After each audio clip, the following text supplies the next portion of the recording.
Where did the time go? 50 years ago, we were graduating from Monmouth College. It's time for a class reunion, and we've got one planned.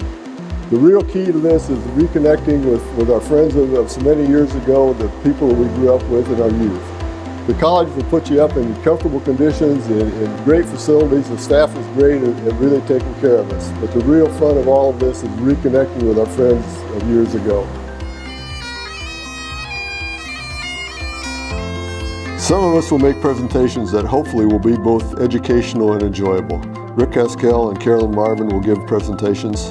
Tom Oswald and I will meld two topics together.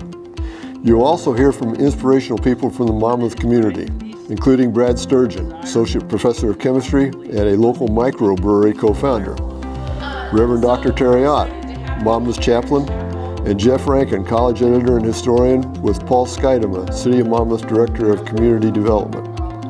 Our meals will be held in locations throughout campus, allowing us the opportunity to dine in both familiar spaces and new buildings. There's no need to trek around campus by foot. The Alumni Relations staff will be happy to escort you around campus in one of the many golf carts available throughout the weekend. We're all looking forward to getting together with all of you. Registration is open now. Please register and reach out to your friends of so many years ago and invite them too.